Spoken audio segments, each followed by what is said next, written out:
You've talked a lot about beauty, you've written about beauty, there's a book on beauty, and you did a TV program on beauty, which I loved, I watched, and it's required viewing, I think.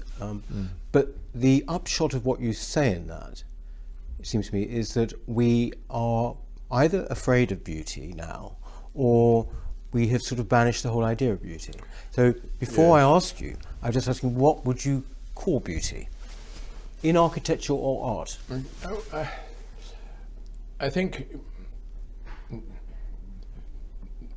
what I would say is the most important aspect of beauty is that we are at home with it. Right. And that's even when it shocks us or challenges us, you know. Just go back to the great challenging works of art, like Picasso's, early, middle period stuff, or Stravinsky, the Stravinsky ballets, especially The Rite of Spring, or even some of the striking architecture of people like Letherby and so on at the turn of the century. That they're, whatever we think about it, we stand back after a while and we think, yes, I can bring this into my life, and it is part of me, and it's inviting me to be part of it, and it part of me. And that invitation is, I think, essential to our sense of beauty.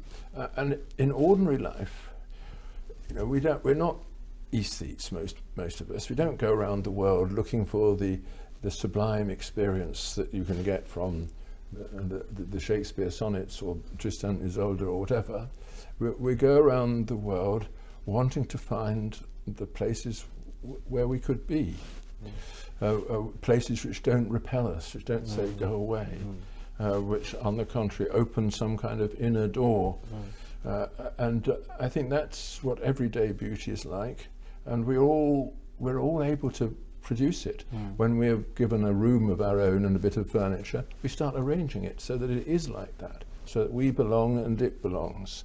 And I think that is what the instinct for beauty is, and why it's absolutely necessary for us, and more necessary today than it's ever been before, precisely because it's so rare, and also because the surrounding world is dominated by utilitarian culture. Everything is conceived in functional terms, as a means to an end. Certainly you see that in architecture. It's all straightforward, simple engineering devices to perform a particular function, but which don't have any ability to put the surrounding people at ease with them. You made the point, actually, and it was an excellent point in the program, where you said that buildings that have been built purely because they are useful, as it were, in the way that art is not necessarily useful, end up being useless. Yes, they end up being empty. They end up graffiti scrawled all over them. No one wants to be near them. Exactly. I think that that's the first lesson that you learn when you begin to study the philosophy of beauty, is that there is a utility in the useless, and that that's what we most need to cultivate in our own lives as well. We don't become lovable objects by being useful, although we should lend our help to others and so on, but we become lovable through enjoying the world and radiating our appreciation of it. And that is something that we look for in beauty, in buildings too. I always take Paris as an example, partly because it is so obviously a wonderful thing, but also because it's always under threat. Poor Notre Dame was going to have some ghastly shell designed by Norman Foster stuck on it, I imagine, in the end. But there you see all around you this sense that things are there because they are what people wanted to put there. Just like in an arranged room, the doors open into agreeable spaces, the windows open onto the street properly, and you are there as though among friends, even though those friends are made of stone. There is a sense, surely, if you look at the art world in particular, or architecture, there's a sort of sense in which the belief is that truth is ugly. Ugliness is more truthful. Yes. This is the sort of thing you get told a lot. If you. Yes, that was the idea being that you become truthful by, as it were, repudiating things, showing that showing the world as it is, and the world as it is a horrible world, but that's what the artist should be doing. Not finding something to love, but finding something to push in your face and say, this is part of you too. Now, sometimes that can have an important role in art. Obviously we all know that The Rite of Spring is about something extremely ugly, the sacrificial death of a girl in the grip of the most appalling primitive superstitions. But it is one of the most beautiful things ever composed. It's, as I say, it redeems that death. It isn't about saying that the world is just as horrible as this. It's saying that, no, even in these horrible things, there is a redemption, and here is the music that shows you that. So I think that the true artist, he may mess around with these nasty things, but it's in order to show that they are not intrinsically nasty, that they contain the seeds of a real humanity, and a real artist will go to the edge of what is intolerable and still bring you back. Some people, like Dr. Johnson, thought that Shakespeare went to the edge in King Lear and fell over it, and so he rewrote the end to bring us back. And there's some truth in that. But I think we must recognise that the whole idea of tragedy is about the way in which art can redeem the human condition by looking the most awful things in the face.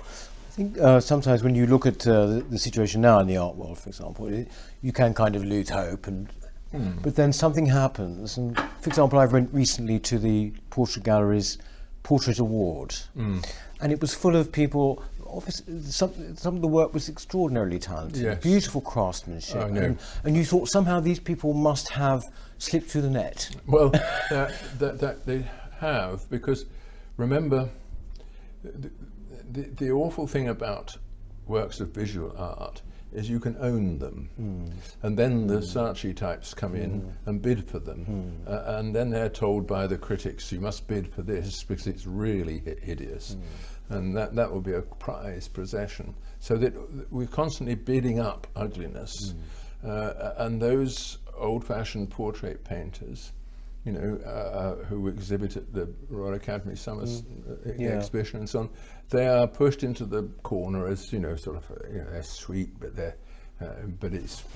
just bland. And doesn't challenge, doesn't get to the mystery of the human condition and all those sort of things. Now, my view is that actually it does often get to the mystery of the human condition more effectively than, say, Andy Warhol, who I see you're looking at.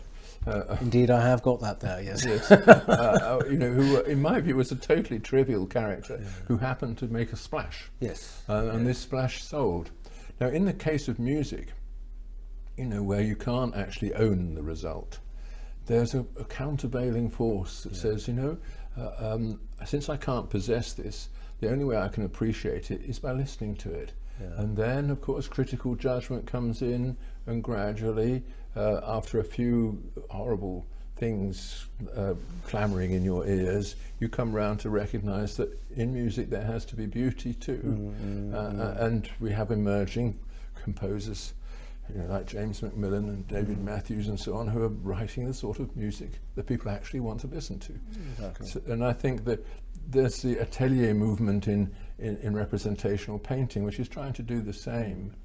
It's just that the art schools are full of people who are not capable of actually teaching the techniques of representational painting. They can teach you to make a splash and put your ego on display, and therefore they invent all kinds of curricula which are about putting your ego on display, even if you have no real ego that would fit the bill. It is all really about me, isn't it? Exactly. That's what it's about. And unfortunately, that's our celebrity culture. Yeah.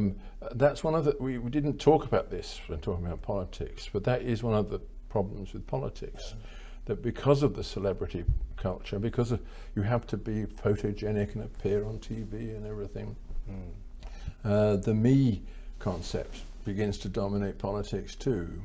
And I think we're lucky that it hasn't really dominated this current attempt to find a leader of the Conservative Party, which is good. But you know, I think they'd be onto a hiding to nothing as well, actually. But, well, yes.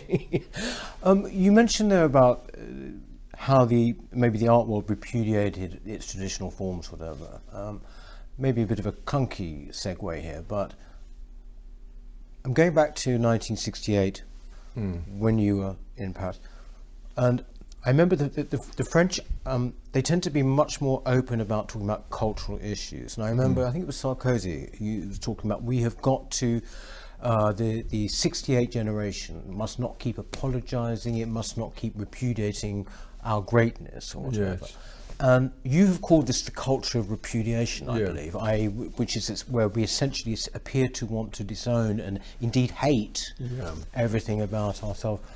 Do you think in the 50 years that you've been writing and everything that you've been doing, that the situation there is better now or worse? Because it seems to me that we are in one of the peaks of sort of repudiation at the moment.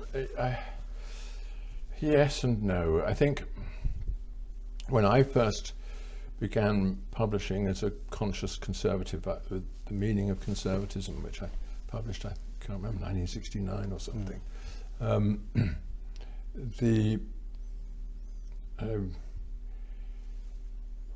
It was the case that all I got was incredible attacks.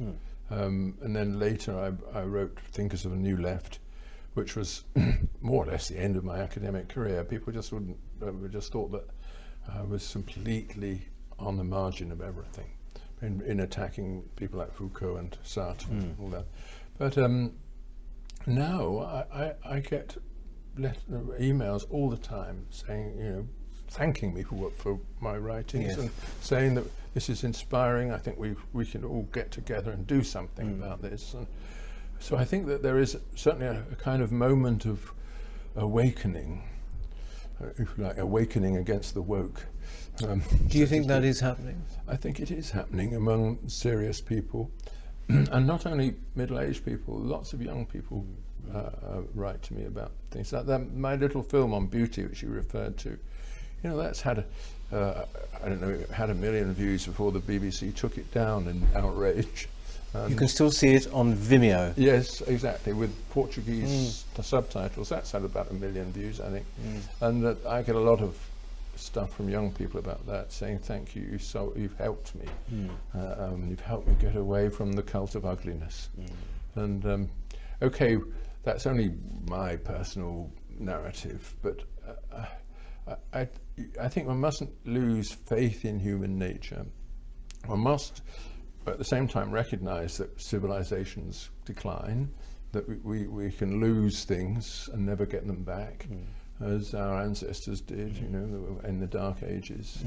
But there were those self-sacrificing monks who kept the lamp burning, and it did come back. I suppose on an almost more prosaic level, I was thinking, here are the sort of 68ers who I would say on the whole are in charge of the show now. They're the seniors now.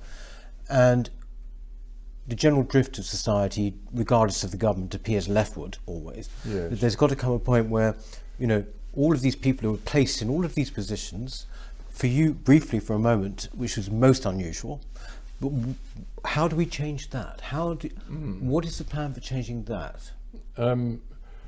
One should never forget that one's greatest friend in this life is death. And, they'll all go. And you have to prepare their successor. Okay. And there are also moments of the repudiation of the repudiation. Right. And I think we've seen this to a great extent in France. A recovery of the sense of the French cultural identity.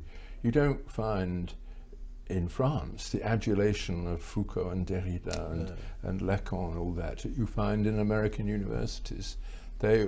Most French intellectuals will say, yeah, that had its day, but it was pretty narcissistic, wasn't it? And there's always something new. Do you know, that's really given me some hope, actually. Thank you very much. Thank you so much for joining us, actually, Sir Rogers. Thank you for that time and for that very, very optimistic ending. Thank you very, very much for watching So What You're Saying Is, and I hope to see you next time. Thank you very much.